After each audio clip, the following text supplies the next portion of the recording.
গঙ্গাবক্ষে দেখা যাচ্ছে একটি কুমির ভেসে বেড়াচ্ছে। এই নিয়ে এলাকায় চাঞ্চল্য সৃষ্টি হয়েছে। গঙ্গাবক্ষে কুমির ভেসে বেড়াতে দেখা যাওয়ার জন্য গঙ্গার দুই পারে কলকাতা ও হাওড়া অঞ্চলের বহু মানুষ গঙ্গায় নামতে ভয় পাচ্ছে। 10-12 দিন ধরে এই ঘটনা ঘটছে এবং মানুষ আতঙ্কিত হয়ে পড়ছে। গঙ্গার থেকে যাদের জীবিকা চলে, যেমন জেলেরা, তারা জানাচ্ছেন জীবনের ঝুঁকি হাতে নিয়ে তারা মাছ ধরতে বেরোচ্ছেন। ঘরে ফিরবে কিনা সন্দেহ আছে, কিন্তু পেটের জ্বালায় তাদের এই জীবিকার জন্য গঙ্গায় পাড়ি দিতে হচ্ছে এবং মাছও ধরতে হচ্ছে। ভগবান রক্ষা করেন, না হলে বেশ কয়েকজনের প্রাণ যেতে পারত।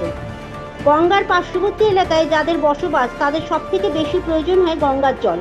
আর এই জল তাদের সব রকম কাজে লাগে, পুজো থেকে শুরু করে চান করা এবং অন্যান্য কাজের জন্য গঙ্গার জলকে ব্যবহার করে। কিন্তু এই কুমিরের ভয় তারা গঙ্গাকে ভয় পাচ্ছে।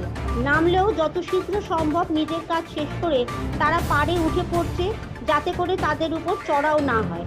ভূতনাথ মন্দির সহ হাওড়ার বিভিন্ন ঘাটে, যেমন ভাদাঘাট, ফুলতলা ঘাট, জগন্নাথ ঘাট, বেলুর মঠ ঘাট, পালঘাট, বারান্দেপাড়া ঘাট, বালিখাল ও উত্তরপাড়াতেও দেখা যায় এই কুমিরকে। সাধারণ মানুষের একটা ইচ্ছা, যদি বন দপ্তর এসে বা উচ্চপদস্থ আধিকারিকরা এই বিষয়ে একটু নজরপাত করেন, তাহলে এই কুমিরটিকে ধরা যাবে এবং মানুষ শান্তিতে বসবাস করতে পারবে। কি মনে হচ্ছে, ভয় লাগছে? প্রচুর ভয়, জালই ফেলতে পারছি না আমরা।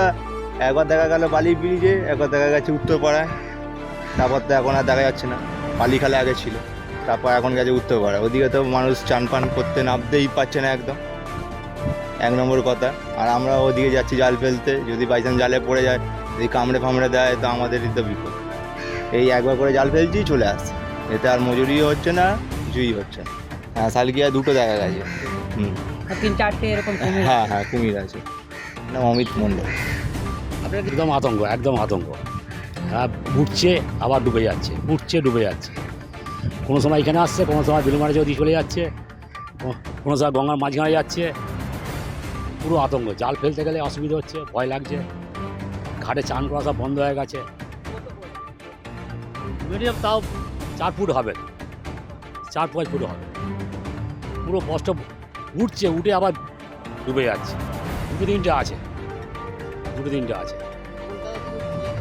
কলকাতা খুব কমই শুনেছি, শালকে আছে, বালিখালে আছে, উত্তরপাড়া রয়েছে, সব চান করা বন্ধ হয়ে গেছে। আমাদের এবার ধরে তুলে নিয়ে চলে যায় বন দপ্তরের লোক এসে। আমার নাম বিষ্ণু পাওয়ানি।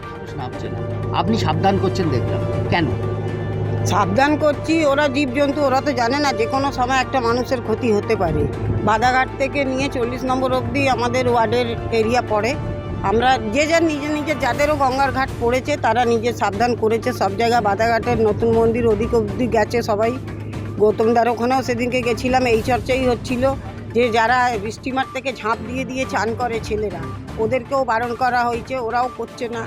আর আমাদের তো গঙ্গার ধারেই ঘর, আমরা সব সময়ই বলে থাকি, যখনও রাত্রিবেলা এসে বসছি তখনও বলছি সবাইকে যে তোরা একটু সাবধানে থাক, কখন এসে কি কাণ্ড করে দেবে এখনও ধরা পড়েনি। বেড়াচ্ছে গঙ্গার মধ্যে?